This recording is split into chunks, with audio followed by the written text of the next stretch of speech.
عظمت آلِ نبی بھول۔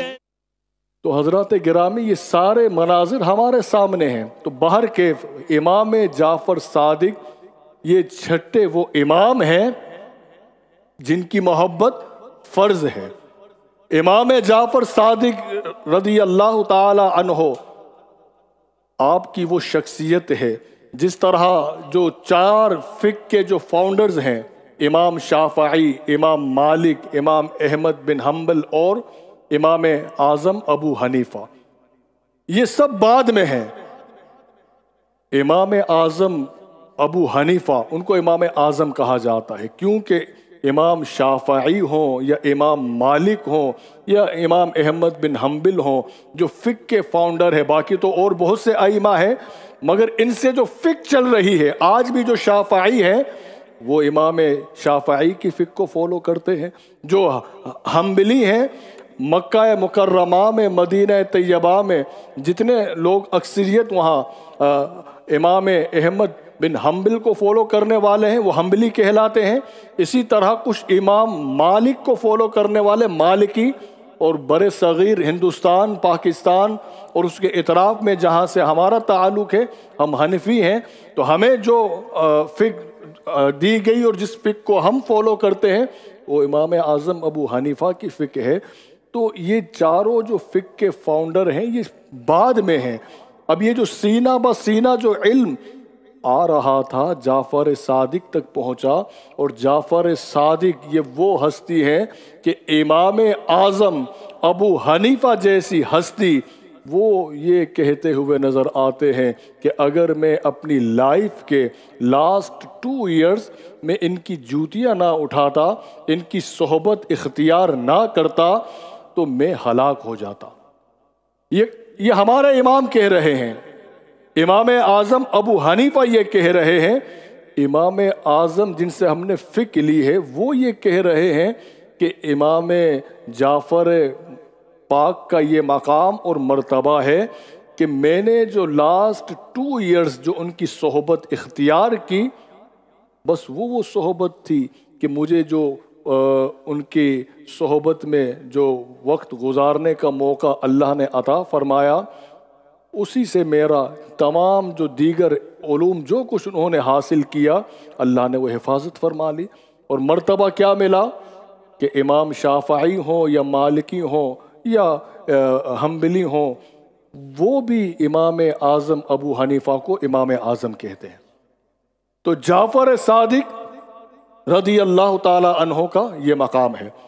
امام جعفر صادق اگر آپ دیکھیے صحابہ کرام میں اور اہل بیت اطہار میں جو محبتیں تھی تو یہی وہ امام ہے جعفر صادق کہ آج جن کی محبت صرف یقیناً صرف جو ہے یہ خارجیت کا رد نہیں بلکہ امام جعفر کی محبت یہ رافضیت کا بھی رد ہے کہ جو احباب معاذ اللہ صحابہ کرام کی جو توہین کرتے ہیں، بالخصوص صدیق اکبر پاک کی جو توہین کرتے ہیں، تو جعفر صادق کو اللہ نے یہ وہ مقام عطا فرمایا کہ آپ خود کہتے ہیں کہ میں علی سے 1 بار پیدا ہوا ہوں اور صدیق اکبر سے 2 بار پیدا ہوا ہوں۔ اور آپ نے اس کو یہ بیان کیا، آپ سے پوچھا گیا کہ سرکار آپ کو صادق کیوں کہتے ہیں؟ نام تو جعفر ہے، صادق یہ آپ کا لقب ہے، آپ کو صادق کیوں کہا جاتا ہے؟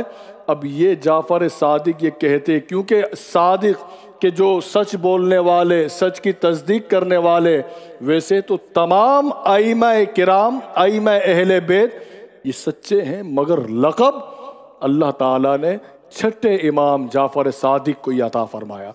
آپ کہتے سنو میرے جو والد گرامی ہیں جعفر صادق کے، وہ کون ہیں؟ حضرت محمد باقر۔ محمد باقر کے والد گرامی ہیں حضرت امام زین العابدین۔ زین العابدین جو مولا امام حسین کے شہزادے ہیں، امام حسین جو سیدہ خاتون جنت مولا مرتضیٰ کے یہ شہزادے ہیں، اور اسی طرح یہ حضور علیہ السلام کے شہزادے ہوئے۔ تو مولا کائنات کے فرزند امام حسین، پھر محمد زین العابدین، اور محمد باقر، اور محمد باقر کے یہ بیٹے ہیں جعفر صادق۔ آپ کہتے ہیں کہ علی سے ایک بار پیدا ہوا۔ اب امام جعفر پاک صدیق اکبر کی جو آپ نے تعریف بیان کی، اس طرح آپ کہتے ہیں کہ میری جو والدہ ہے وہ ام فروہ ہے۔ ام فروہ کون ہے؟ حضرت امام محمد باقر کی یہ زوجہ ہیں۔ امام محمد باقر جو زین العابدین کے بیٹے، تو محمد باقر کی جو وائف ہے ام فروہ، ام فروہ کے جو والد گرامی ہیں حضرت قاسم، حضرت قاسم یہ بیٹے ہیں حضرت محمد کے۔ محمد کون ہے؟ یہ بیٹے ہیں ابو بکر صدیق کے۔ ام فروہ یہ بیٹی ہیں قاسم کی، قاسم بیٹے ہیں محمد کے، اور محمد بیٹے ہیں صدیق اکبر کے۔ اسی طرح ام فروہ کے جو والدہ ماجدہ وہ ہے بی بی اسما۔ بی بی اسما یہ بیٹی ہے عبد الرحمن کی، اور عبد الرحمن یہ بھی بیٹے ہیں ابو بکر صدیق کے۔ یعنی عبد الرحمن اور محمد یہ دونوں بھائی ہیں۔ کبھی سنا ہے ان کا نام آپ نے؟ کہیے سبحان اللہ۔ صدیق اکبر کے بیٹے ہیں یہ۔ دیکھیں صحابہ میں بھی درجات ہیں۔ ایک اور بات عرض کروں، خاص طور پر اس پرفتن دور میں عرض کر رہا ہوں، حضور صلی اللہ علیہ وآلہ وسلم کے جتنے بھی صحابہ ہیں، تمام صحابہ یہ جنتی ہیں۔ کہیے سبحان اللہ۔ اور کوئی بھی اگر صحابہ سے بغض رکھے، حضور نے فرمایا کہ میرے جو صحابہ ہیں یہ ستاروں کی طرح ہیں، ستاروں کی مانند ہیں۔ اگر کوئی ستاروں کی طرف منہ کر کے تھوکتا ہے تو وہ تھوک اسی کے منہ پر آئے گا۔ تو تمام صحابہ یہ جنتی ہیں۔ طبقات ہیں، کچھ درجات ہیں، اور یہ اہل سنت کا جو مزاج ہے وہ میں بتا رہا ہوں۔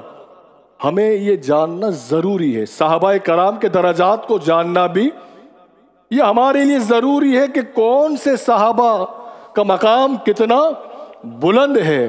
حضرات گرامی، کیونکہ امام جعفر کی بات کر رہے ہیں، اور جعفر پاک جو ہے آپ دیکھیے تو صدیق اکبر سے بھی آپ کا رشتہ ملتا ہے۔ اور صدیق اکبر کون ہے آپ سنیں گے تو صحابہ کے درجات بھی ہیں، جس طرح انبیاء کرام ہیں، رسولان اعظام ہیں۔ قرآن کی آیت کہہ رہی ہے تلک الرسول فضلنا بعضهم على بعض منهم من کلم اللہ ورفع بعضهم درجات، کہ انبیاء کرام کے بھی درجات ہیں۔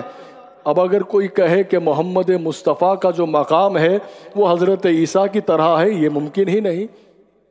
انبیاء کا مقام ان سے بلند مقام تو رسولوں کا ہے، جو اللہ کے وہ رسولان اعظام کے جن پر کتاب نازل ہوئی۔ اسی طرح رسولوں میں بھی وہ اولو العزم، ان کا مقام ان سے بھی بلند ہے۔ تو ان سب سے بلند مقام مصطفیٰ صلی اللہ علیہ وسلم کا ہے۔ حضرات گرامی، اسی طرح اہل سنت کا یہ طریقہ رہا ہے، اور یہ ہم سب کی ذمہ داری ہے کہ ہم جانیں کہ صحابہ کرام کے درجات میں کس کا مقام کتنا بلند ہے۔ اب صحابہ کرام میں حضرات گرامی جو فتح مکہ سے پہلے جو ایمان لائے، فتح مکہ کب ہوئی ہے اب یہ بھی جاننا ضروری ہے۔ حضور نے اعلان نبوت فرمایا جب آپ کی عمر مبارک 40 برس کی تھی۔ آپ 40 برس کی عمر مبارک میں آپ نے اعلان نبوت فرمایا، تو 13 سال فرسٹ 13 ایئرز آپ نے مکہ مکرمہ میں گزارے۔ جب ہجرت فرمائی تو پھر ہجری شروع ہوئی، جو کیلنڈر جو ہم کہتے ہیں اسلامک کیلنڈر، اس کی ابتدا مدینہ طیبہ سے ہوئی۔ تو اسی طرح 13 سال فرسٹ نبوت کے 13 ایئرز مکہ مکرمہ میں تھے، پھر مدینہ طیبہ تشریف لے گئے۔ مدینہ طیبہ سے پھر ہجری شروع ہوئی، فرسٹ ہجری، سیکنڈ ہجری، تھرڈ ہجری، فورتھ ہجری، ففتھ ہجری، سکسth، 7 and 8۔ 11ویں ہجری اس کے بعد سرکار نے اس دنیا کو الوداع کہا، 11ویں ہجری۔ تو فتح مکہ کب ہوا؟ 8ویں ہجری میں۔ آپ کو معلوم ہونا چاہیے